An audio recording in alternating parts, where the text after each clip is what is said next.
Magandang umaga sa Panginoon. Purihin siya. Magandang umaga rin sa inyo lahat mga kapatid, sa mga naka-online. Magandang umaga sa inyo lahat. Itong aralin natin, karugtong lang ito nung naging aralin natin nung mga nakaraang pag-aaral natin.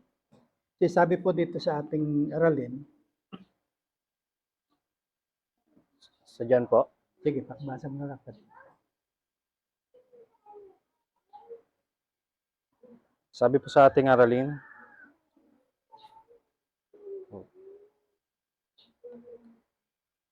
ayaw ah.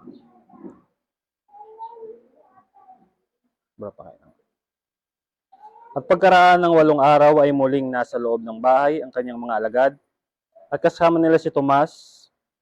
Dumating si Jesus nang nakapipinid ang mga pinto at tumayo sa gitna at sinabi, kapayapaan ang sumainyo. Nang magkagayoy sinabi niya kay Tomas, idaiti mo rito ang iyong daliri at tingnan mo ang aking mga kamay. At idaiti mo rito ang iyong kamay at isuot mo siya sa aking tagiliran. At huwag kang di mapanampalatayahin, kundi mapanampalatayahin. Sumagot si Tomas at sa kanya sinabi, Panginoon ko at Diyos ko. Sinabi sa kanya ni Jesus, sapagkat ako'y nakita mo, ay sumampalataya ka. Mapalad yung hindi nakakita, at gayon may nagsisampalataya. Kumuha rin nga si Jesus ng iba't ibang maraming tanda sa harap ng kanyang mga alagad na hindi nasulat sa aklat na ito. Ngunit ang mga ito ay nangasulat upang magsampalataya na si Jesus ay ang Kristo, ang anak ng Diyos at sa inyong pananampalataya ay magkaroon kayo ng buhay sa kanyang pangalan. Salamat kapatid. Ito sa ating pag-aaral sa umagang ito dito sa aralin natin. Kung matatandaan po natin, doon sa 14 ng 1, 14:20, ito pinahayag na ito ng ating Panginoon. Bago pa nangyari ito, pinahayag na ito. 14, siguro simulan natin dito sa 24, pababa. Sabi po rito sa verse 24, ang hindi umiibig sa akin na hindi tumutupad ng aking mga salita. At ang salitang inyong narinig ay hindi akin, kundi sa amang nagsugo sa akin. Ang mga bagay na ito'y sinalita ko sa inyo. Upang sa inyo. Samantalang ako'y tumatahan kasama ninyo. Tuloy po. Sige, tuloy pa. Datapwat ang mga aliw sa makatuwid bagayang Espiritu Santo, nasusuguin ng Ama sa aking pangalan. Siya ang magtuturo sa inyo ng lahat ng mga bagay at magpapaalala ng lahat ng sa inyo ay aking sinabi. Tapos dito sinabi niya yung kapayapaan. Ang kapayapaan ay iniwan ko sa inyo. Ang aking kapayapaan ay ibinibigay ko sa inyo, hindi gaya ng ibinibigay ng sanlibutan. Ang ibinibigay ko sa inyo, huwag magulumihanan ng inyong puso, ni matakot man. Tuloy pa po. Sa 28. Narinig ninyo kung paanong sinabi ko sa inyo, papanaw ako at paparito ako sa inyo, kung ako'y inyong inibig, kayo'y mga galak, dahil sa ako'y mapapasa Ama, sapagkat ang Ama ay lalong dakila kaysa akin. At ngayon ay sinasabi ko sa inyo bago mangyari upang kung ito'y mangyari ay magsasampalataya kayo. Okay. Yan yung binabanggit natin dito na ipinahayag na ito, buhay pa yung ating Panginoon sa Kristo, kasama niya yung mga alagad. Pinahayag ito na sinasabi rito na kung ito'y mangyari ay sumampalataya sila yung mga alagad. Sa kabila nito na ito ipinahayag na, si Tomas na nag-alinlangan pa rin nung ibalita ng mga alagad na nakita nila yung ating Panginoon at nakita nila yung mga butas ng Sabi ni Tomas, maliban na maisuot ko yung aking daliri doon sa butas ng pako sa kamay ng ating Panginoon sa Kristo at maipasok yung kanyang kamay doon sa tagiliran, hindi siya sasampalataya. Gayong una pa inano na yon, pinahayag na sa kanila yon, nang kung mangyari nga ay hindi na nila ibig sabihin alam na nila dahil pinahayag na sa kanila. Pero sa kabila noon, si Tomas nag-alinlangan pa rin. Kasi dito kasi ang isang problema rin dito kasi si Tomas wala doon noong ipahayag, wala. Nang sabihin ng ibang mga alagad na nakita namin ng Panginoon. Wala si Tomas. Kaya nga nagsabi siya, yung binasa ni kapatid na Lisa kanina doon sa 25, yun talaga yung sinabi ni Tomas maliban na sino kaya sa atin ang gaya ni Tomas?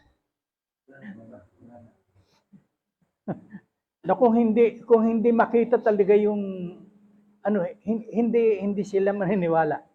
Hindi maniniwala. Samantalang tayo hindi natin nakita. Hindi natin na ebanghelyo lang. Sabi nga ng kapatid na Lisa, ebanghelyo lang yung ating binasa, yung ating nagkaroon na tayo ng pananampalataya.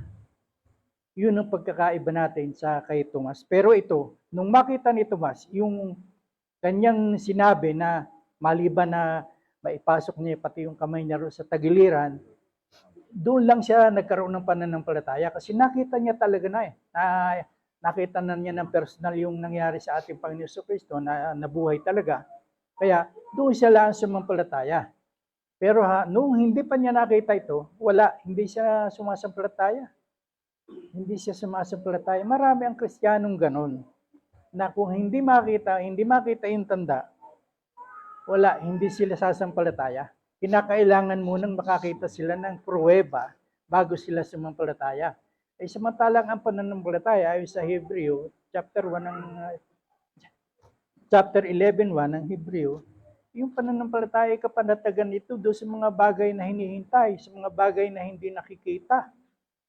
So, sa atin, nagaganap ito. Nagaganap ito sa kapisanan ito ng kapatiran kay Kristo. Ang ating pananampalataya ay hindi doon sa mga bagay na nakikita. Doon sa mga bagay na hindi nakikita, sumasampalataya tayo doon. Sino pa nakakita na ng buhay na walang hanggan? Wala pa kundi ang ating Panginoon Kristo lang. Pero tayo, sumasampalatayang merong buhay na walang hanggan. Meron tayong buhay na walang hanggan sa pamamagitan ng ating pagpananampalataya sa Ebanghelyo. Sa Ebanghelyo talaga ang magiging natin. Ito yung binabanggit ni Apostol Pablo sa 15:1 into ng unang Korinto na yung Ebanghelyo na isang ipinapahayag sa atin. Pakibasa mo nga kapatid. Sabi po rito sa unang Korinto 15:1 and 2, ngayon pinatatalastas ko sa inyo mga kapatid, ang ebanghelyo na sa inyo ay aking ipinangaral, na inyo namang tinanggap, na siya naman ninyong pinanatilihan. Sa pamamagitan naman ito, iligtas kayo kung matiyagaan yung iniingatan. Ang salitang ipinangaral ko sa inyo, maliban na kung kayo yung nagsasampalataya ng walang kabuluhan. Nabanggit diyan na kinakailangan ingatan natin yung ebanghelyo, yung pagkarinig natin kasi nga nung tayo ay marinig natin yung ebanghelyo, tinatakan tayo yung mga sumampalataya, binigyan tayo ng tatak ng Espiritu Santo, binigyan tayo At yun hanggang ngayon, taglay natin yun, nitong kapisanan ng kapatiran kay Kristo. Taglay natin yung tatak na yan. Kaya hanggang ngayon, ang Espiritu Santo, nakakasama natin, nakakaulayaw natin. Pero kung hindi tayo sumampalataya, hindi tayo, yung Espiritu Santo, kasi yun yung tatak natin yung tayo ay binigyan ng Espiritu ng Panginoon na siyang kasama natin lagi sa ating mga gawain. Kaya napakahalaga yung pananampalataya natin doon sa Ebanghelyo. Na talagang doon tayo hinihikayat ng ating Apostol Pablo sa pananampalataya sa Ebanghelyo. Dito sa ating pag-aaral sa umagang ito, nakita natin dito na ito si Apostol Pablo, sabi nga, yung lahat ng isinulat niya sa atin, ito'y pawang utos ng Panginoon, yung mga sinusulat niya sa atin. Itong mga binabasa natin, ito yung mga pahayag ng ating Apostol Pablo tungkol dito sa pananampalataya natin. Kaya binanggit ko yung 15:1 ito ng unang Korinto. Ito'y pahayag ni Apostol Pablo. Marami tayo kung ating babaybayin, yung mga pahayag ni Apostol Pablo, napakarami tayong makikita rito eh. Lalo dito sa Efeso, marami siyang pinahayag dito. Kasi yung ating Apostol Pablo, kung ating nagsasaway din siya eh. Siya ay nagtuturo, nagsasaway. Ano ang kadahilanan? Bakit nagsasaway ang ating Apostol Pablo? Kasi ibig niya na itong taga-Efeso, maiharap niya na walang kapintasan sa harapan ng Panginoon. Sa Efeso 5:27, pakibasa mo. Sabi po rito sa 5:27, upang ang iglesia ay may harap niya sa kanyang sarili na maluwalhati, na walang dungis o kulubot o anumang gayong bagay, kundi ito'y nararapat maging banal at walang kapintasan.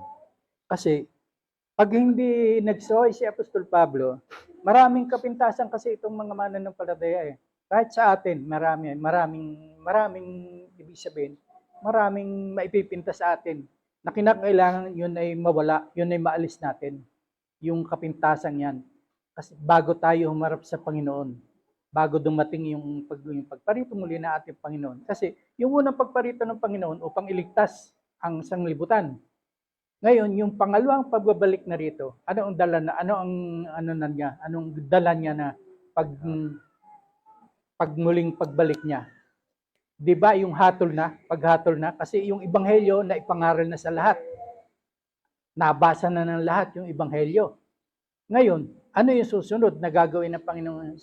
Yung salita mismo ng ating Panginoong Jesucristo, dahil doon sa mga pag-aaral natin, yung mismong salita ng Panginoong Jesucristo, yun yung hahatol sa atin sa huling araw.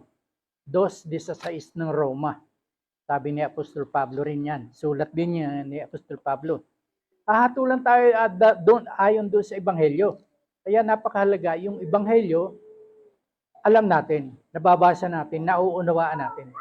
Kasi yun ang gagamitin sa atin eh, sa pamamagitan din ng ating Panginoong Jesucristo. Hahatulan tayo ayon sa Ebanghelyo. Kaya napakahalaga na yung Ebanghelyo ay alam natin kung ano ang nilalaman ng Ebanghelyo. Kasi sa Ebanghelyo, alam mo na pag ito'y binasa mo at naunawaan mo, alam mo na ang ginagawa mo kung tama o mali. Alam mo na yan. Kasi sa Ebanghelyo, talagang nahahayag eh. Sabi rito sa 1:16-17 ng Roma,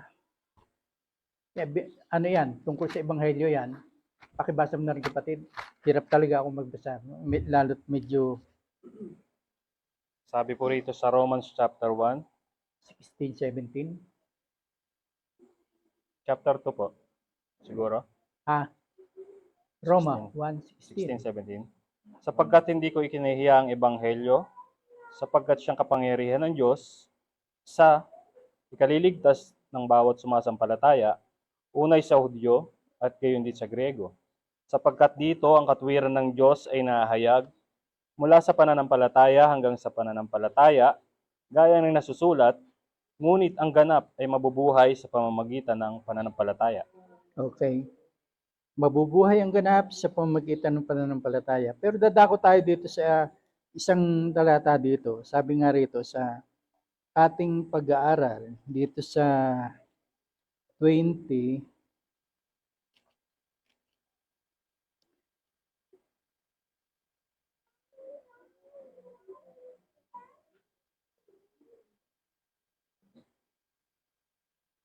dito sa 31 na. Dito tayo sa 31 na. Basahin mga kapatid. Sabi po sa verse 31, ngunit ang mga ito ay nangasulat upang kayo'y magsasampalataya na si Jesus ay Kristo, ang anak ng Diyos, at ang inyong pananampalataya ay magkaroon at sa inyong pananampalataya ay magkaroon kayo ng buhay sa kanyang pangalan.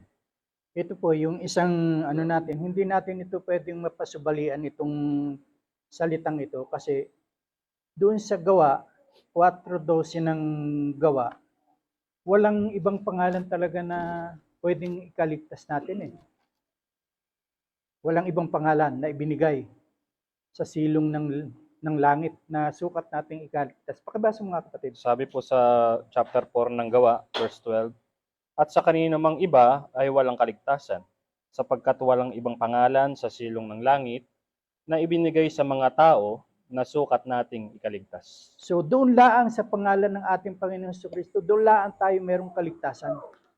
Hindi sa pangalan ni Juan, hindi sa pangalan ni Pedro, hindi sa pangalan ni San Pedro, ni San Juan, o hindi doon sa hindi sa pangalan ni Maria, hindi doon tayo maliligtas sa pangalan ng ating Panginoon Jesucristo kung sasampalatayan natin yung ebanghelyo. Doon lang tayo may kaligtasan. Walang iba na pangalan na pwedeng makapagligtas sa atin maliban doon sa pangalan ng ating Panginoong Jesucristo. Bagaman dito sinasabi rito sa aralin natin, dito sa bandang itaas na dito sa 24 na sinasabi rito, yung patawarin ng mga alagad sa mga kasalanan, pinatatawad talaga yun. At yung hindi pinatawad talaga, hindi rin pinatatawad yun. Hindi talaga pinatatawad sa mga kasalanan. Bagaman itong mga apostol na ito, may mga kapangyarihan ito na magpatawad. Patawarin tayo. Kaya nga, ang sabi ni Apostol Pablo yung tungkol sa hahatulan tayo ayon sa ebanghelyo eh. Kasi yung sila, meron din silang binigyan sila ng kapangyarihan dito na ating Panginoong Jesucristo na magpatawad. Magpatawad. Hindi lang kasi nung umakyat ng ating Panginoong Jesucristo, binigay sa kanila yung kapamahalaan. Binigay sa kanila yan. Kaya itong mga alagad na ito, itong mga apostol na ito, mayroon din silang kapangyarihan na magpatawad ng mga kasalanan natin. Sabi nga kay Pedro yung talian ninyo dito sa lupa, itatalian sa langit. Yung kalagan ninyo rito sa lupa, kakalagan din sa langit. So meron silang kapangyarihan din. Ganun pa man, ang inaano natin dito, ito, sabi nga ni kapatid na Herman, merong pinagmulan ito, merong pinanggalingan itong mga bagay na ito. Kanino ba nanggaling itong ebanghelyo? Saan nagmula ito? Sa Panginoon ito nagmula itong ebanghelyo. Inano lang sa mga alagad dito, sa mga apostol para makarating sa atin itong ebanghelyo na ito. Una, ang ating Panginoong Jesucristo ang nitong ebanghelyo na ito. Tapos, sumunod na sa mga alagad na. Pero bago nangyari ito, sa mga propeta muna, pinahayag ito. Gaya nung sinasabi sa 18:18 ng Deuteronomy, 18:18 hanggang 19, ito yung pinahayag na ni Moises pa tungkol sa ating Panginoong Jesucristo. Bagamat hindi binabanggit na ito'y si Kristo, pero ito'y tumutukoy sa ating Panginoong Jesucristo. Pakibasa mo kapatid. Sabi po sa Deuteronomio 18:18, aking palilitawin sa kanila ang isang propeta sa gitna ng kanilang mga kapatid, na gaya mo, at aking ilalagay ang aking mga salita sa bibig niya, at kanyang sasalatiin sa kanila ang lahat ng aking inuutos sa kanya. At mangyayari na sino mang hindi makinig sa aking mga salita na kanyang sasalitain sa aking pangalan, ay aking siyasatin niyon sa kanya. Kaya napakaliwanag ito na nung sinabi ng ating Panginoon Jesucristo na yung salitang kanyang sinasalita, hindi kanyang salita yun Salita ito ng Ama na iniuutos lamang sa kanya na salitain. Inilalagay sa kanyang bibig kung ano yung kanyang dapat salitain at kung ano yung kanyang dapat na sabihin. Kaya maliwanag ito na mayroong pinanggalingan talaga sa Ama nang galing itong mga salitang ito. Itong mga iniaaral sa atin, sa Ama nang galing ito. Kaya, gaya rito, sinabi rito sa ating aralin, yung Ama ay lalong dakila kaysa sa akin. Kasi nga, siya ang pinanggalingan Siya ang pinanggalingan ng mga salita na sinasalita ng ating Panginoon ang ating Panginoong Kristo ang siyang sinugo. Mapapansin din natin dito, kasali rin dito sa aralin natin, na kung paano ang pagkasugo ng Ama sa ating Panginoong Kristo, ganon din niya sinusugo yung mga apostol. Ganon din. Paano ba sinugo ang ating Panginoong Kristo? Ano bang layunin ng pagkasugo sa Kanya? Upang iligtas ang sanglibutan. Upang iligtas tayo ng sanglibutan. Gayon din ang tungkulin ng mga alagad. Ngayon, wala na ang mga alagad ngayon, sulat na lang ating nababasa. Meron din tayong tungkulin, mga kapatid. Meron din tayong tungkulin na kung maaari, makapagligtas din tayo ng ibang mga mananampalataya na ibang kaluluwa. Makapagligtas din tayo. Kaya maraming inaano sa atin. Kaya minsan, sabi nga rito, yung mga dito sa Efeso, marami ang pagsaway dito eh. Yung mahilig sa marites dito, sinuway din dito eh. Yung mapanglibak, sinaway din dito. Sinaway din. Pero ito si Apostol Pablo ang sumaway dito. Yung siyang nagsalita.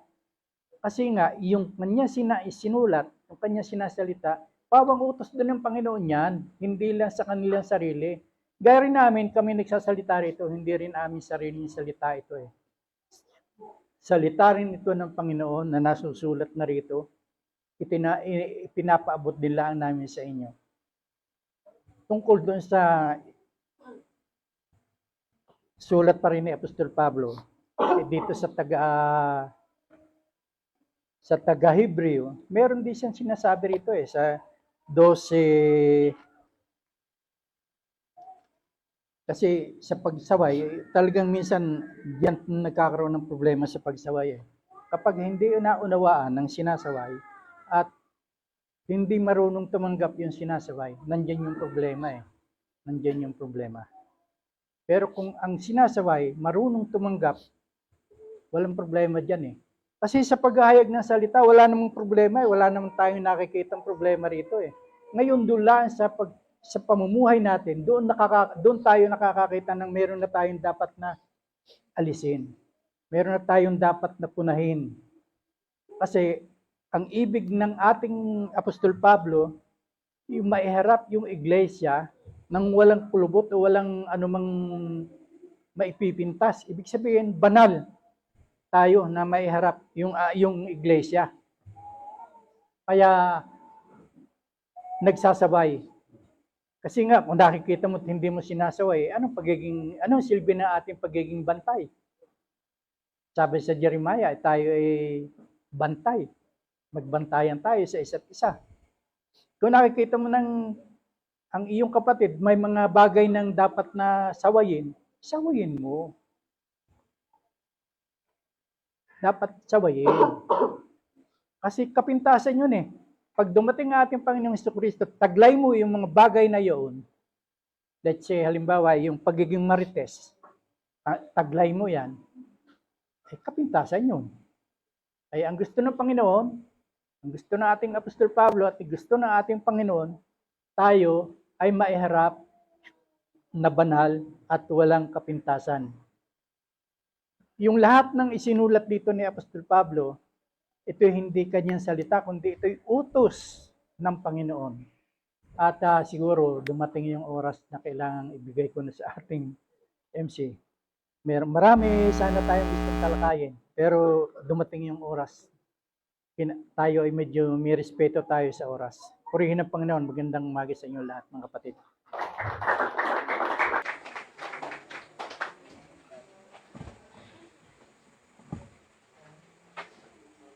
Purihin ng Diyos na buhay at salamat sa ating butihing MC. Salamat doon sa nagbigay ng bahagi na Guillermo at gayon din sa umawit kanina. Salamat sa Panginoon dahil na-inspire kami doon sa mga awit ng mga kabataan. Magandang umaga rin sa lahat ng mga naka-online at gayon din kay kapatid Hanover. Nung nakaraang linggo lang kasama ka namin dito. Ngayon, nandiyan ka na. Andito rin kami. Tuloy pa rin na gawain. Purihin ng Diyos. At sa pag-aaral natin, akin na lang po naragdagan yung pinahid ng ating Kapatid Guillermo tungkol sa aralin natin na sabi nga, karugtong ito nung aralin natin nung nakaraang linggo tungkol sa pagkabuhay.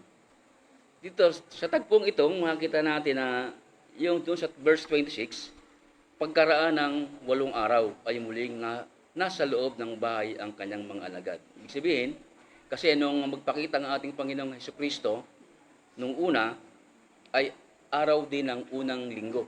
Ibig sabihin, kung nung nabuhay siya ng umaga, nung kinahapunan, nagpakita siya mismo sa mga alagad. Mabasahin natin yung verse 19, unang araw din ng San Linggo, na nakapilid yung mga pintuan na kinaroroonan ng mga alagad dahil sa katakutan sa mga Hudyo, ay dumating si Jesus at tumayo sa gitna nila at sa kanila ay sinabi, kapayapaan ang sumainyo. Magandang umaga, Kapatid na Elmer. Si Kapatid na Elmer. Ay, morning. Nakita natin dito sa tagpong ito na ang ating Panginoong Hesukristo sarado. Sarado yung yung bahay sarado. Nakapilid yung mga pintuan. Pero magtataka ka kung bakit biglang pumasok ang ating Panginoong Hesukristo. No? Eh hindi na tayo namang may laman. May laman tayong ganito eh. Hindi natin kayang gawin 'yon. Pag pumasok ro, bukol ka ron sigurado. At tama ka ng bukol doon. Pero sa pagkakataong ito, may mga bagay na dapat tayong makita rito upang katawan at taglay ng ating Panginoong Hesukristo. No? Kasi sa kasaysayan ng banal na kasulatan, doon pa lang sa pangyayari kay Abraham, meron pangyayari doon na yung anghel na nakita niya. Kasi kung espiritu yung anghel, hindi niya makita. Nakita niya yung dalawang anghel, sa chapter 18 ng Genesis, nakita niya yung dalawang anghel. Talagang may laman, makikita, may laman. Yung niya. Pero mga anghel sila. No? Kaya kung ang kalagayan nila, kapag sila ay, halimbawa, nangyari sa atin na ganito rin tayo, pwede rin mangyari sa atin yung mga bagay na ganyan kapag ginusto ng Panginoon. Na mangyari na instant, maging ganun ka, instant, maging ganun tayo. Katulad na nangyari sa ating Panginoong Hesukristo, chapter 17 ng Matthew, noong pagbabagong anyo niya. Di ba? Nakausap niya si Elias. Nagbagong anyo siya ron eh. Nagbagong anyo eh. Nasa laman siya, pero nung siya, nagbagong anyo siya. Ganun yung pangyayari. Kaya dito sa pangyayaring ito, isa pa sa makikita natin, naalala ko nung aralin natin, na hindi ko po nabanggit, nais ko pong ipalo ngayon, ipalo ko lang po, na doon sa tagpong yon, nung si Maria ay umiiyak, di ba? At tinanong siya nung una, nakita niya dalawang anghel eh. Nakita niya, doon sa loob, dalawang anghel. Tinanong siya, bakit siya umiiyak? Ang sabi niya, kasi kinuha nila ang aking Panginoon at hindi ko alam kung saan nila dinala. Ngayon, yung paglingon ni Maria, may nakita pa siyang isa. Hindi niya nakilala. Ang akala niya, hardinero. Di ba yung nakalagay doon? Ipinalagay niyang hardinero. At yung tanong, ganun din. Babae, bakit ka umiiyak? Hindi, sabi niya sapagkat yung salita niya doon, basahin ko lang po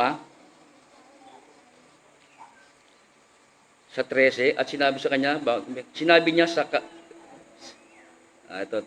pagkasabi niya sa gayon, sinabi sa kanya ni Jesus, chapter 15 ng 2015, babae, bakit ka umiiyak? Sino ang iyong hinahanap? Siya, sa pag-akalang niya o yung maghahalaman, ay nagsabi sa kanya, Ginoo, kung ikaw ay ang kumuha sa kanya, sabihin mo sa akin kung saan mo siya inilagay at akin siyang kukunin. Ibig sabihin, hindi nakikilala ni Maria yung nagsasalita na yung bagamat nakita niya. May hiwaga doon. Ano yung bagay na nakita doon? Ngunit na magsalita ang ating Panginoong Hesukristo, Maria. Di ba? Panginoon, sabi ng ganoon, Panginoon. Sabi ng ganoon. Yung tinig na narinig niya. Kilala niya yung tinig. Kaya tama yung sinasabi dito sa 1 eh. Nakikilala ko, sabi ng ganoon, di ba? Dito sa chapter 10. Sabi dito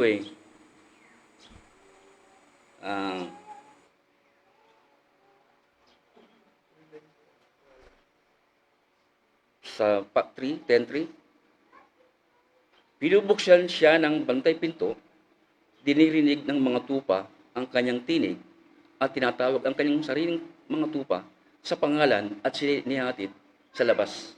Ganun yung sitwasyon. Nung tawagin siyang Maria, hindi na siya sumagot ng sino ka. Ang sagot niya agad, Ramoni. Kilala niya yung tinig agad ng Panginoon. Yung sitwasyon na yun, di ba?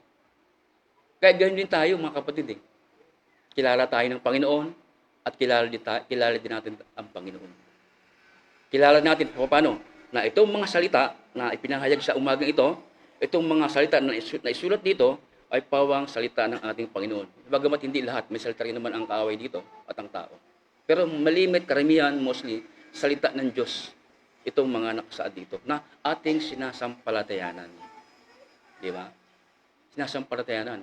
Kasi mahirap mga kapatid, yung walang pananampalataya. Kagaya ng nangyari. Buti pa si Tomas kahit paano eh.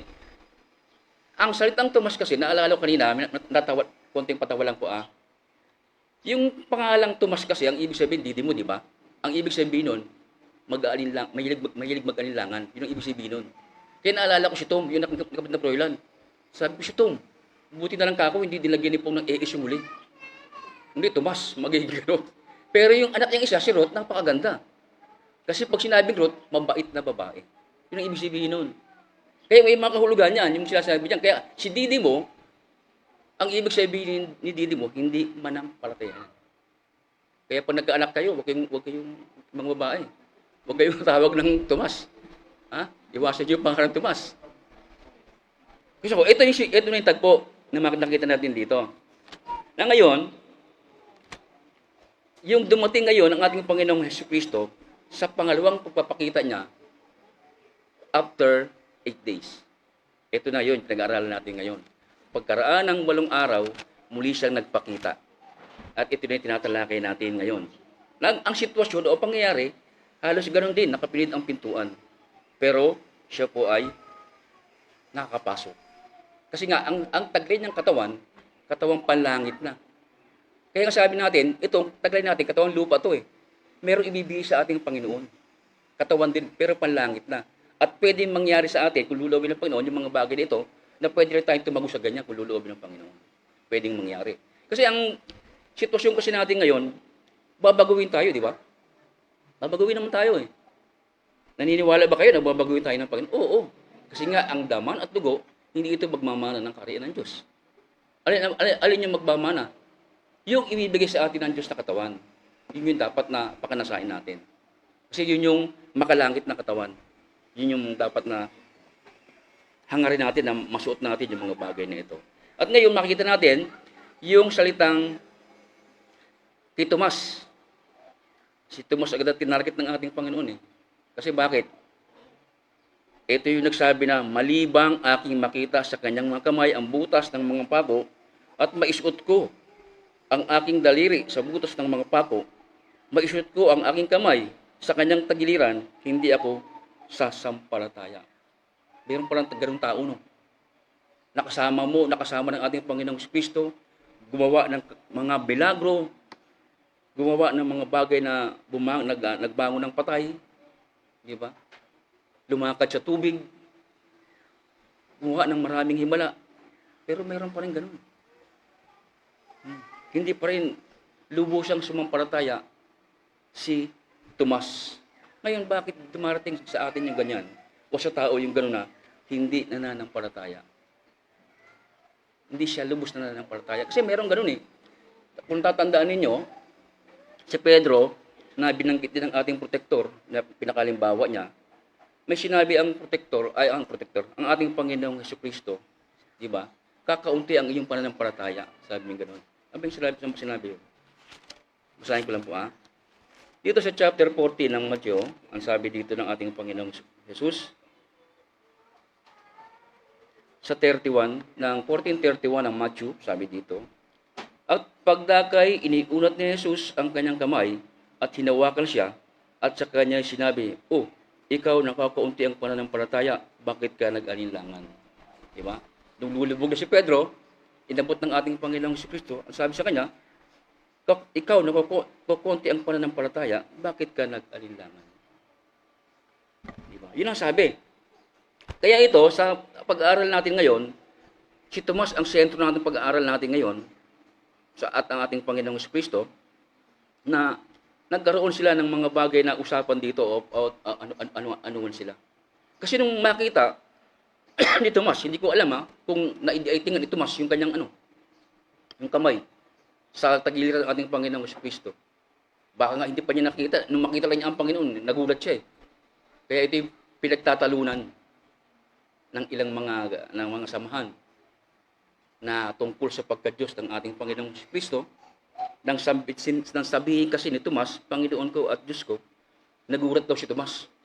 Dahil na makita niya ating Panginoong Hesus Kristo, nagulat daw. Kaya nabigla si Tomas, sinabi niya, Panginoon ko at Diyos ko. Pero ano ba talaga ang Panginoong Hesus? Ano ba talaga siya? Bagamat hindi niya sila sabing, ako'y Diyos, maliwanag ang pahayag ng ating Panginoong Kristo. Maliwanag ang pagpapakilala ng kanyang mga alagad, ang mga apostol, sa ating Panginoong Kristo. Anong sabi niya? Sa 2 Korinto, sa 5, sabi dito,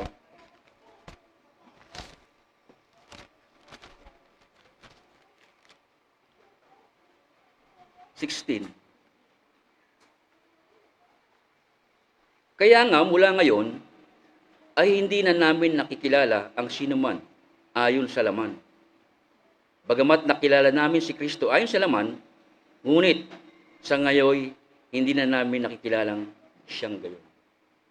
Nung nakilala nila ang ating Panginoon Hesus Kristo nung una, nakita nila na nasa laman. Pero nung maganap na yung muling pagkabuhay, hindi na nila nakikilala ang ating Panginoon Hesus Kristo na nasa laman. Iba na binuhay na sa Espiritu. Naroon na yung kalagayan niya. At kasama na ng ating Ama buod sa kalangitan. Yan ang mga po ngayon. Ang nabanggit ko kanina mga kapatid, na yung minsan, dumarating itong bagay na pag-aalinlangan, kagaya ng pangyayari kay pag hindi matibay yung pagkakatanggap mo ng salita. Pag yung salita, napakinggan mo, hindi mo nilalagay sa puso, binabaliwala mo lang. Hindi nagiging matibay yung pananampalataya. Kasi hindi mag-uugat yung salita eh. Hindi nag-uugat. Kaya yung dumarating, yung pag-aalinlangan. Di ba? Dito isa sa makikita natin dito, sa Hebreo, sabi dito sa chapter 3, sabi dito,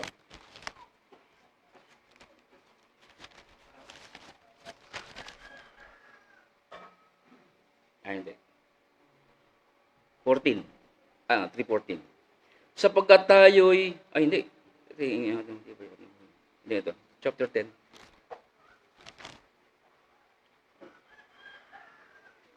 10:23 ng Hebreo. Na ating ingatang matibay ang pagkakilala ng ating pag-asa upang wag mag-alinlangan sapagkat tapat ang nangako. Kaya nga, yung pag-asa, kung ito'y matibay, naniniwala ka doon sa pag-asa yung tayo. Kung naniniwala tayo doon sa buhay na walang hanggan, na tayo babaguhin at magkakaroon tayo ng buhay na walang hanggan, titibay ka dahil pinaniniwalaan mo yun. Kung matibay ang paniniwala mo. Pero kung hindi ka naniniwala sa ganun, tumarating yung minsan, yung pag-aalilangan, ang giging mahina yung pananampalataya. Kaya sa atin bilang isang tinawag ng Panginoon, sinisikap nga ng Panginoon, sabi ng Banal na Espiritu na ilagay sa ating puso. Diba? Huwag lang sa isip. Kasi pag nasa puso, matibay yun. At pag nasa puso, mag-uugat siya, mag-uugat at magbubunga. Pero pag sa isip lang, pag nakapag-isip ng ilan, lipat agad yan Isip ng tao, magulo kuminsan magulo, maraming iniisip. Pero pag nasa puso, mananahan yan doon. Titibay yung pananampalataya. Ganon.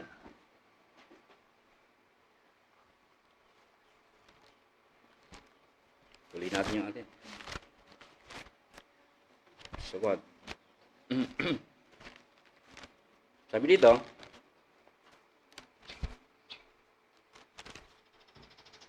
yung tungkol kay Tomas, sinabi sa kanya ni Jesus, sapagkat ako'y nakita mo, ay sumampalataya ka. Mapapalad yung hindi nakakita, at gayon may nagsisisampalataya. Sinabi ng ating Panginoong Jesus. Kasi nakakapagtaka, no? Hindi lang masabi ng Panginoong Jesus kay Tomas, Tomas, ano ka ba? Hindi bang, ang dami-dami kong ginawang himala. Hindi lang masabi ng Panginoong Jesus, bumuhay ako ng patay. Di ba? Nagpagaling ako ng mga may sakit. Nagpalayas ako ng mga demonyo. O ano pa yun, nagpakain ako ng 5,000 tao sa pamamagitan ng ilang pirasong tinapay at isda. Hindi ka ba naniniwala? Parang hindi lang gusto kung aariin mo, parang ganun yung sasalita ng ating, salamat sa iyo. Thank you. Hindi lang masabi ng Panginoon na ganun kay Tomas.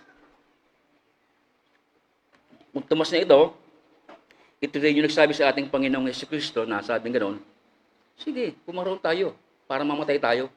Yung sabi sa ating Panginoong Jesucristo. Ibig sabihin, may ganun pala talaga, no? Kaya nga hindi katakataka rin na sa atin, mayroon ganun din. Mayroon tayong ganun. Kasi alimbawa na sa Biblia may Tomas na ganun, ang kaisipan. Sabi sa ating Panginoong Jesucristo sige, pumaroon din naman tayo para mamatay rin naman tayo, di ba? Lumbubuhay niya si Lazaro. Sabi niya rito, 11:16, si Tomas nga na tinatawag ng Didimo ay nagsabi sa mga kapwa niya alagad, tayo magsiparoon din naman upang tayo mga matay na kasama niya. Sabi ko. Makita mo talaga yung salita ni Tomas. Parang wala sa ayos talaga, no? Pero alagad yun, apostol yun. Yun ang una yun, ganun siya. Tingnan natin yung pangalawang sinabi niya sa ating Panginoong Jesucristo. Dito naman sa chapter 14. Sabi nito, 14:5. Sinabi sa kanya ni Tomas, Panginoon, hindi namin nalalaman kung saan ka paroroon. Paano ngang malalaman namin ang daan? Sinabi sa kanya ni Jesus, ako ang daan at ang katotohanan at ang buhay. Sino may di makaparoon sa Ama, kundi sa pamamagitan ko. Yun yung si Tomas. Ganun siya magsalita sa ating Panginoong Jesucristo. Ang nakakatawa ako talaga dito, yung pangyari, yung sinabi niyang, bumaroon din naman tayo at mamatay tayo kasama niya. Sabi ng ganun. Yan. Kaya yung sinasabi ko kanina, yung pananampalataya, napakahalaga. No? Napakahalaga ng pananampalataya. Kasi pag walang pananampalataya, di ba, hindi ka makakalugod sa ating Panginoon. 11:6, di ba? Hebrew. At kung walang pananampalataya, kaya kung minsan may isip mo, sa paghayag ng salita, kapag mayroong taong hindi nananampalataya, ang hirap paniwalaan. Hindi kanya basta-basta paniniwalaan. No? Hindi paniniwalaan. Kagaya ng sinasabi nila mga atista, di ba? Yung paniniwala nila na walang Diyos, talagang nakapix na sa isip nila yun. Walang Diyos, walang Diyos. Ganun ang kaisipan nila. Kaya kita mo, yung bunganga nila, yung pananalita nila, hindi mo makitaan ng magandang pananalita. Kasi nga, bakit? Hindi kumikilala sa Diyos Pero ang tao, kapag kumikilala ka sa Diyos, kahit papaano, may takot ka, yung salita mo, hindi magaspang. Kahit papaano, may maganda. Pero pag hindi kumikilala sa Diyos, ang salita niyan, hindi maganda, masakit. At kung walang pananampalataya, ay hindi maaaring maging kalugod-lugod sa Kanya sapagkat ang lumalapit sa Diyos ay dapat sumampalataya may Diyos at siya ang tagapagbigay ganti sa Kanya ay nagsisiyala. Kaya nga, paano nga makasumpong yung mga hindi nananampalataya sa Panginoon kung hindi sila sasampalataya? Kaya maparad tayo mga kapatid Kaya ako nung araw, bago ako tuwagin ng Panginoon, hindi ko iniintindihan binubugo ko pa yung mga kanta-kanta ng mga bulag yan Inuusig ko rin nung araw yan Sa di ko pagkaalam ng mga bagay na tuklo sa ating Panginoon na ganoon pala.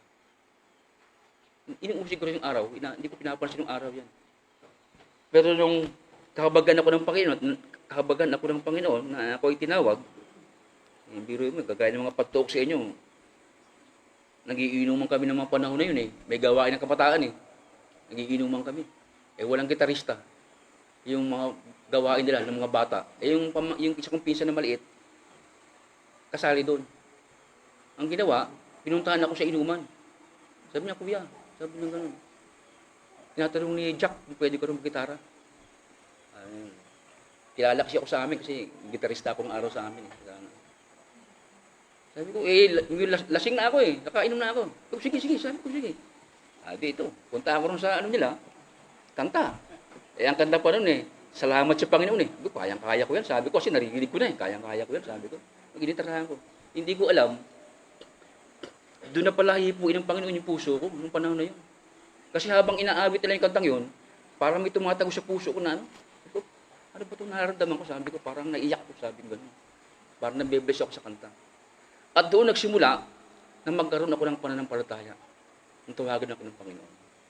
At nadagdagan pa yung pananampalataya ko, bukod sa salitang naririnig ko. Bukod sa salitang naririnig ko doon sa mga naghahayag at sa mga kapatid na naghahayag. Nung basahin ko ang banal na kasulatan, doon tumibay yung pananampalataya ko. Doon ko nakita yung patungkol sa ating Panginoon. Dito ko nakita. Hindi yung salita lang. Nabasa ko talaga yung katotohanan ng salita ng ating Panginoon. Kaya sumampalataya ako. Doon ako nagsimula ng pananampalataya. Katulad din ng pag-aralin natin ngayon, mga kapatid. Si Didimo, hindi naman masasabi natin si Didimo na walang pananampalataya. Kaya nga, konting pananampalataya. Meron siya Kaya lang, kailan nangyari yung mga bagay na gano'n, na lalo tumibay yung pananampalataya niya nung makita niya ang ating Panginoong Jesucristo.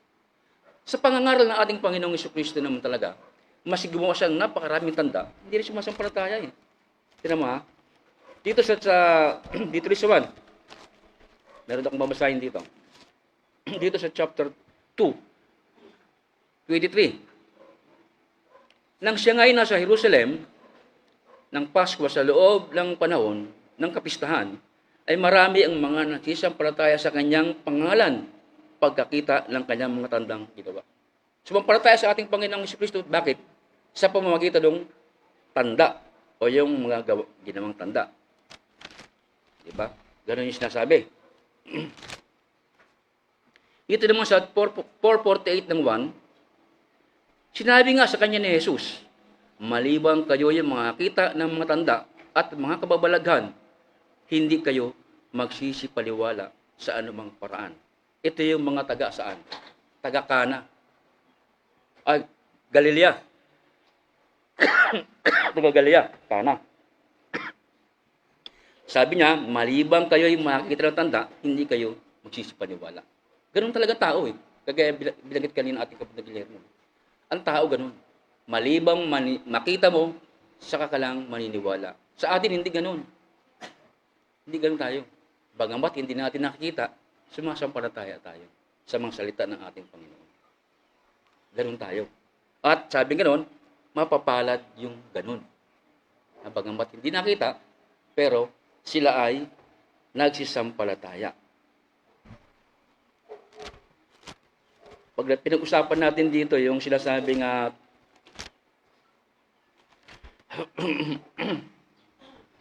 yung mga ginawang tanda ng ating Panginoong Hesus, sinasaysay ng banal na kasulatan sa sulat din mismo ni Juan. Bakit ito na sulat ni Juan? Kasi mismo si Juan, naging saksi siya doon sa mga ginawa ng ating Panginoong Hesus. Siya yung naging saksi. Kaya ang salita niya rito, maraming tanda sa harap ng kanyang mga alagad na hindi nangasulat sa aklat na ito. Doon mismo sa mga alagad niya, marami siyang ginawang tanda, mga gawang kamabalagan, na hindi naisulat dito sa banal na kasulatan. Ito yung pahayag mismo ni Juan. Na si Juan, ito yung nakasaksi sa ating Panginoong Jesucristo. Kaya nga, tinawag na mga apostol. Kasi bakit apostol? Sila yung binigyan ng karapatan ng ating Panginoon na ipangaral ang Ebanghelyo. Ano pa? Sapagkat sila yung saksi nakakita ng ating Panginoong Jesucristo mula ng mangaral hanggang sa mamatay at mabuhay na mag-uli. Sila yung mga saksi. Hindi lang basta saksi tapat na saksi na sinasabi ng mga apostol. Sila talaga yung mga nakakita ng mga bagay na ganyan. Kaya itong mga sa ating mga kapatid, sa ngayon, ang takbo natin kasi ngayon, hindi na tayo doon sa mga bagay na himala Hindi na doon. Wala mang mangyaring himala. Minsan nga, sa panahon natin ang gumagawa pa ng himala sabi doon sa 24 ng Matthew, di ba? Antikristo pa Kaya pag binasa mo sa Facebook, may mga gawa doon na pinagaling, ganito, ganito. Sabi ko nga, talagang ano. Sa atin, hindi na gano'n. Pananampalataya na yung inaano natin. Hindi na doon sa mga bagay na himala. Sa pananampalataya tayo ngayon. Kaya mapalad yung mga taong sa ngayon, hanggang sa ngayon, ay nananampalataya sa ating Panginoong Jesucristo. Hindi nananampalataya.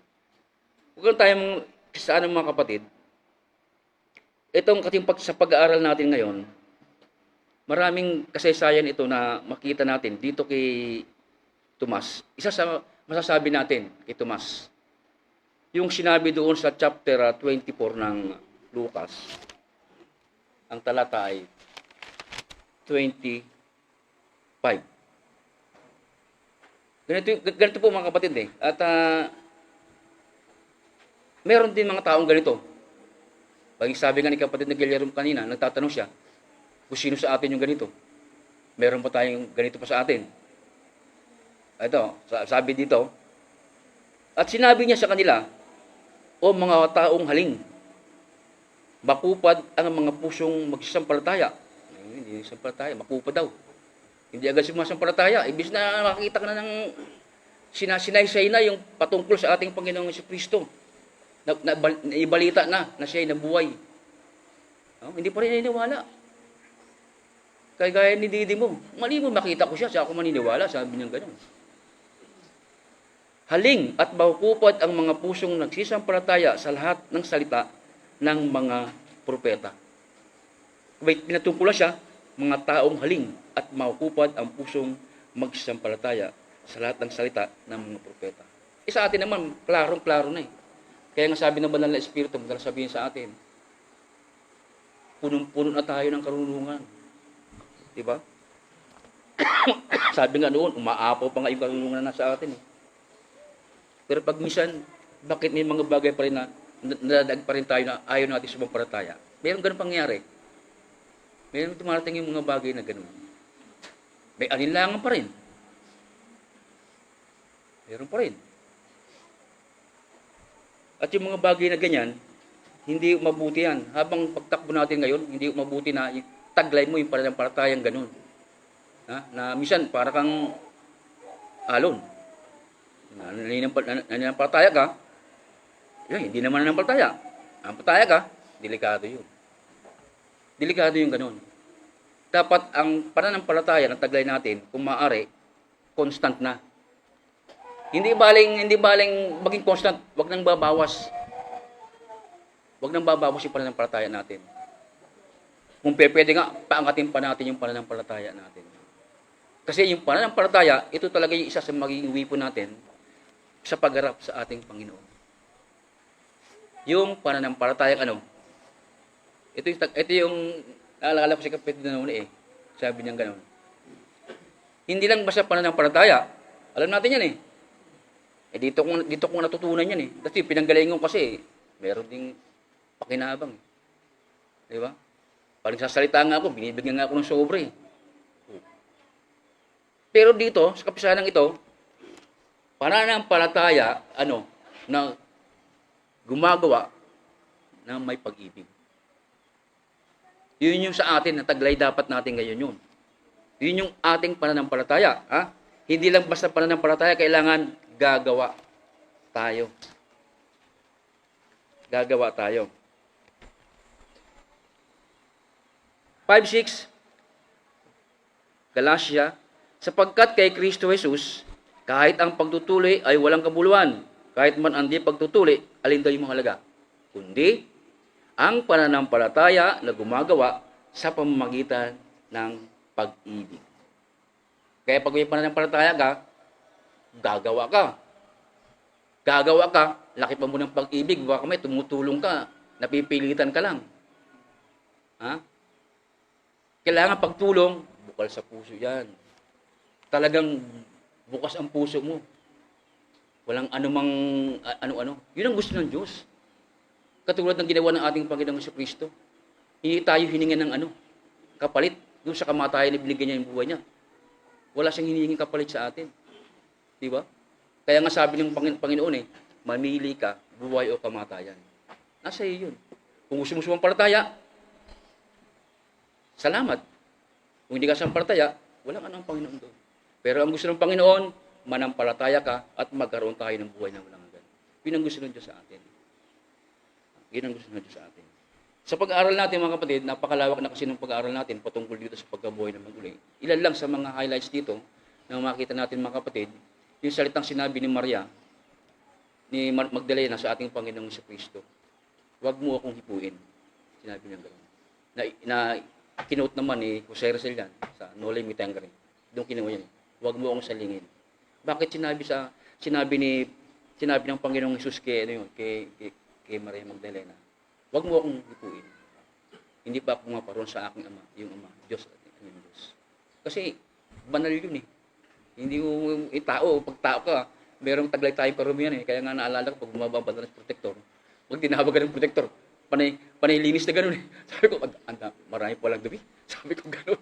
Gano'n ang kalagayan ng tao. Kaya pinigilan siya ng ating Panginoon na hawakan siya. Pero nakakit pa siya, at bumalik na siya, ito ba, sipuin mo, halika rito. Pwede na. Pwede na ako hawakan. Isa yun sa mga bagay na nakita natin doon sa ating pagkakas. Magandang umaga po, at hindi po ako gano'ng nakapagbayag, at ganun pa man, salamat sa Panginoon sa araw na ito, sa kaparaanan na ibinigay sa atin para magpulit, magpasalamat tayo sa ating Panginoon. Puri po at magandang umaga po.